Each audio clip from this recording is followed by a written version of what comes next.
Caros irmãos e irmãs em Cristo Jesus, neste 27º domingo do tempo comum, a palavra de Deus nos recorda, primeiramente, que todos nós descendemos de um único ancestral, deste homem, Adão, criado por Deus para viver no paraíso do Éden em santidade. Este homem, após contemplar toda a criação de Deus, e diz a Sagrada Escritura, nomear toda a criação de Deus, este homem não encontra entre quaisquer dos animais ou coisas criadas por Deus, alguém que possa lhe ser de auxiliar. E então Deus cria a mãe de todos os viventes, Eva, a partir de Adão. Notemos como a Sagrada Escritura, neste relato, faz questão de dizer que Eva foi tirada de Adão, para demonstrar que homem e mulher, quando unidos, além de terem o mesmo ancestral, além de terem a mesma origem em Deus, são intimamente unidos e ligados. É por isso que a Sagrada Escritura vai repetir hoje este Evangelho, segundo São Marcos, o capítulo 10, onde fala da separação do homem e da mulher. Nós sabemos pela nossa experiência prática, no nosso dia a dia, das pessoas que conhecemos, das pessoas com quem lidamos, até mesmo na nossa casa, quantas vezes há separações, divórcios e tudo mais. E de onde vem isso? Jesus diz bem claramente: da dureza do nosso coração. Da dureza do nosso coração, que muitas vezes embarca numa aventura, e as uniões geralmente nos nossos dias são aventuras. As pessoas não se conhecem antes, homem e mulher, de se ligarem para sempre. E acontece que fracassam. É claro que nós podemos dizer que há muitas situações onde há violência doméstica e há todo esse tipo de coisa. Tempos atrás eu li alguém que nem sequer participa de igreja em lugar nenhum, acusando a igreja de dizer que a igreja obriga as mulheres a ficarem casadas mesmo quando há violência familiar. Essa pessoa que acusa a igreja disso não conhece o mínimo da doutrina da igreja. É óbvio que quando há um verdadeiro matrimônio, este homem e essa mulher estão ligados para sempre, até que a morte os separe. No entanto, a igreja não diz que em caso de violência familiar, e geralmente a violência ocorre contra a mulher, mas também há mulheres muito violentas, que em caso de violência, de maltrato, que se deva permanecer unido a esta violência. Nunca a igreja falou isso na sua doutrina. Nem falou, nem fala, nem ensina deste modo. Pelo contrário, existe muitas vezes casos em que se chama separação de corpos. Cada um vai viver sua vida, sabendo que continua ligado ao outro, se houve um matrimônio verdadeiro. Sabendo que continua ligado ao outro. Significa que isso não lhe dá direito de achar um outro companheiro, uma outra companheira. E, portanto, o ideal seria que vivesse a sua vida longe da violência, ou do mal, ou do desprezo que havia, ou da traição. Viver a sua vida de forma casta. Este é o ideal. Nós sabemos que nós não vivemos no mundo do ideal, nós vivemos no mundo do real. Não é isso que acontece. Então temos que saber pesar estas coisas bem claras. Isso não significa que aqueles que estão unidos em uma segunda união e que não se desligaram de um matrimônio verdadeiro estão vivendo de forma correta. Não significa isso. Significa que estão sim vivendo de uma forma incorreta, mas que há tempo para a conversão, para a mudança de vida, para cada um pesar a sua vida diante de Deus. Sobre essa questão do matrimônio, nós temos que ter isso bem claro, que esta união íntima entre um homem e uma mulher, não há união íntima tão íntima quanto de um homem e uma mulher. Mesmo que algumas outras igrejas, seitas, igrejolas que se dizem cristãs, hoje dizem que se pode casar com quem quiser ou com o que quiser. Não, a Sagrada Escritura é bem claro, um matrimônio se dá entre um homem e uma mulher. Por isso, o livro do Gênesis diz, homem e mulher os fez. E a igreja não tem poder para mudar isso. A igreja é servidora de Deus, não é dona de Deus. Portanto, ela não pode mudar a sua prática.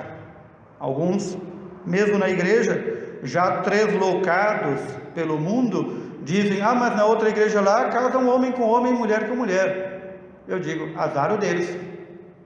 Azar o deles, estão se afastando da palavra de Deus, do mandamento de Deus. Mas naquela outra igreja lá, até casaram um homem com um cachorro. Nós já chegamos a esse nível de loucura.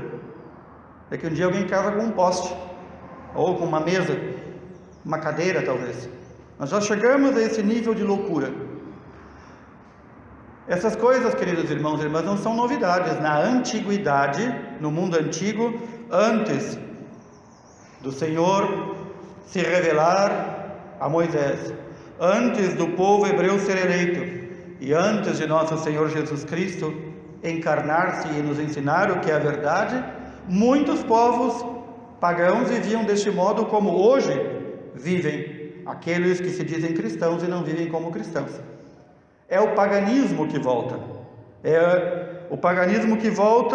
um paganismo idolátrico que começa a idolatrar coisas, seres, objetos, e dali, deste ponto, no fundo, bem ao fundo, está a idolatria do ser humano sobre si mesmo.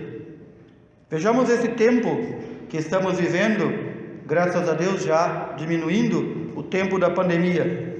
Quantos que idolatraram a sua vida física, seu corpo físico, e a sua única preocupação foi com a sua saúde física, quando a saúde física é importante, obviamente, e nós temos a obrigação de cuidar bem do nosso corpo, mas e a vida espiritual? E a vida verdadeira, a vida de fé? Para muitos foi negligenciada, para muitos foi deixada em segundo plano, e então a vida de fé vai morrendo e desaparecendo. Cada vez que tenho que administrar um batismo, recordo os pais e padrinhos, e recordo todos aqueles que estão presentes, que o batismo que nós recebemos é a porta para todos os demais sacramentos, é a porta para a vida da fé, e é a semente que é colocada da fé em nós. Se nós não cultivamos esta semente, ela seca, murcha e morre. E então nós nos enganamos, achando que ainda temos vida de fé, quando sem o exercício prático da fé, não há fé nenhuma. Nós temos ouvido a Sagrada Escritura, por meio de São Paulo, nos dizer tantas vezes, a fé sem obras é morta. Uma fé que vive para si, já está morta. Porque aquele que vive uma fé apenas para si, acaba fabricando um Deus à sua imagem e semelhança. Acaba criando uma falsa noção de Deus.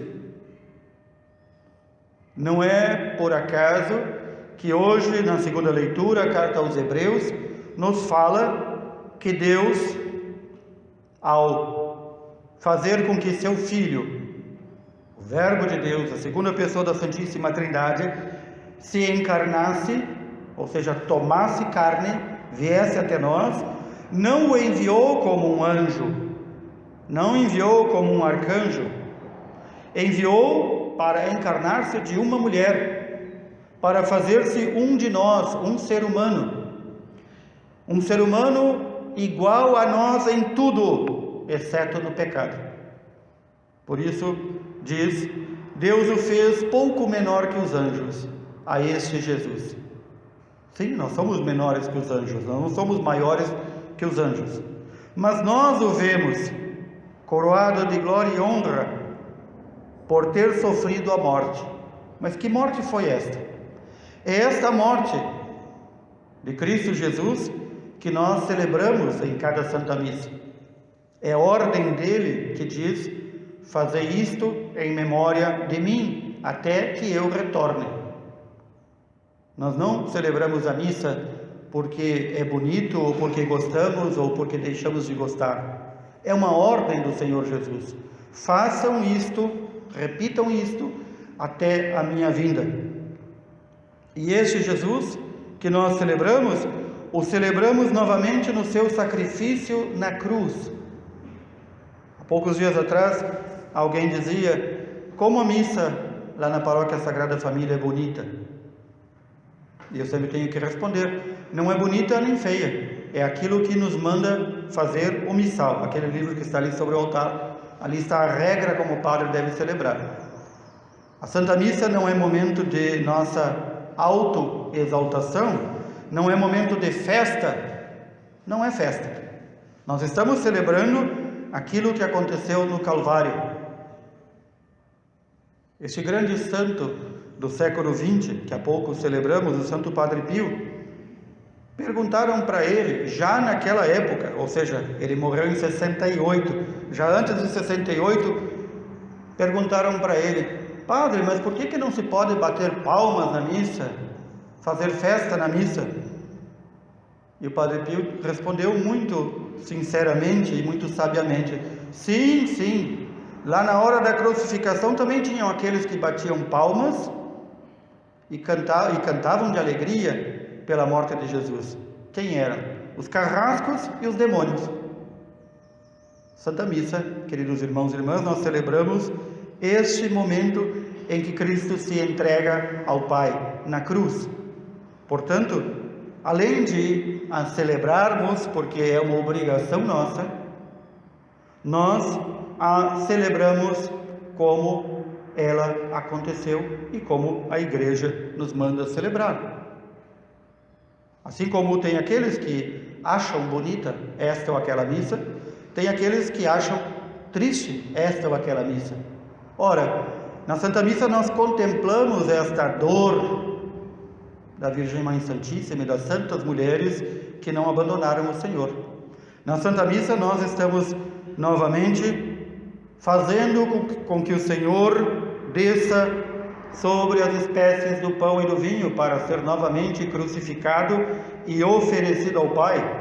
Na Santa Missa, quando o sacerdote eleva o cálice e a patena com o pão e o vinho e diz que tudo aquilo é feito por Cristo, com Cristo e em Cristo, novamente é o momento em que Cristo é oferecido ao Pai como sacrifício.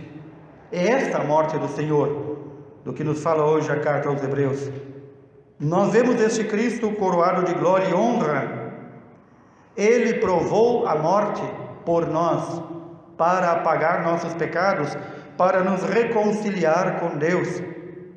E então a carta diz: convinha de fato que aquele, quem? Deus, Pai, por quem e para quem todas as coisas existem, e que desejou conduzir muitos filhos à glória, levasse o iniciador da salvação, nosso Senhor Jesus Cristo, à consumação por meio dos sofrimentos.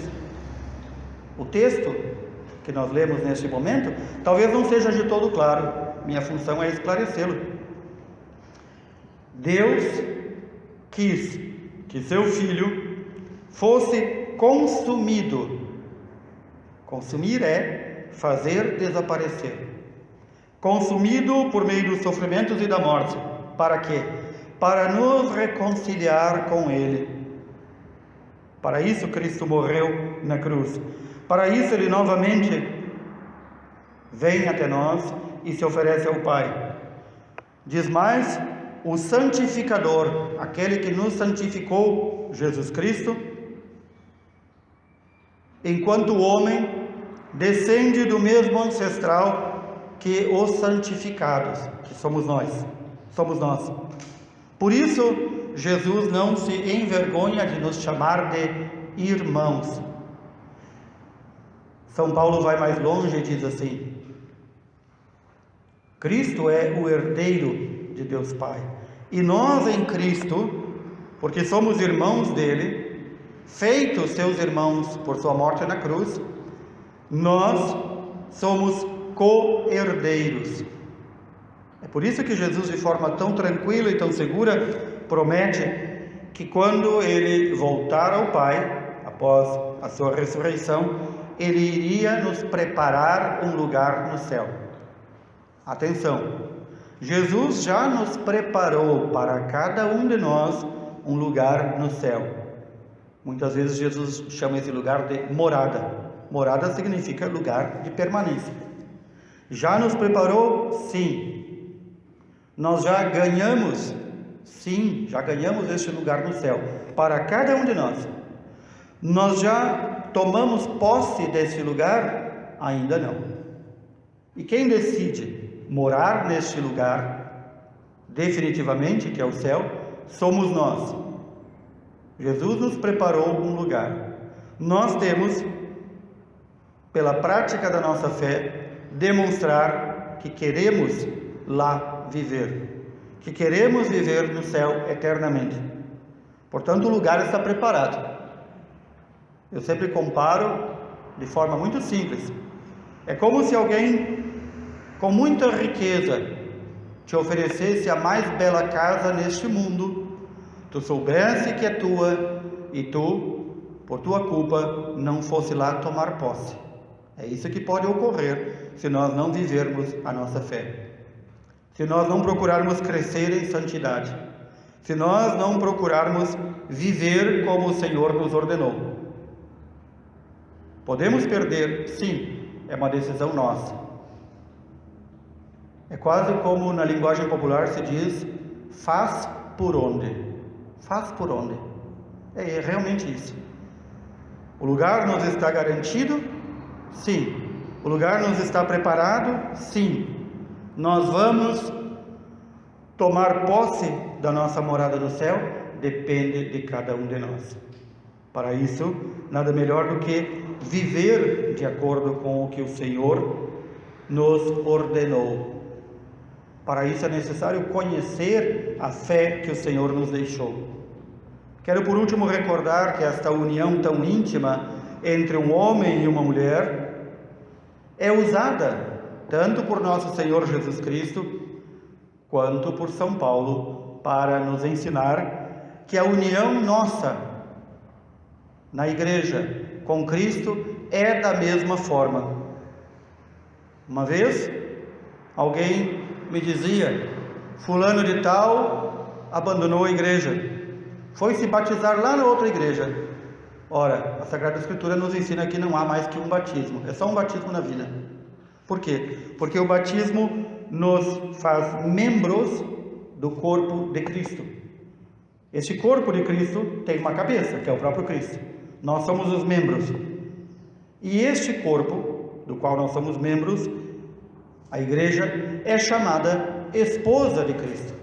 E então São Paulo vai nos dizer: assim como Cristo se sacrificou, morreu e deu a sua vida por sua esposa, a igreja, assim também o esposo deve dar a sua vida e se sacrificar por sua esposa. Recordemos disso. Nós estamos, pelo nosso batismo, intimamente ligados. Jesus usa uma outra imagem: enxertados nele. O enxerto nas plantas, essa imagem que Jesus usa, o enxerto nas plantas é algo muito simples. Cava-se, corta-se na planta, na parte mais vigorosa, um pedaço, e se enfia uma outra planta ali para dar frutos.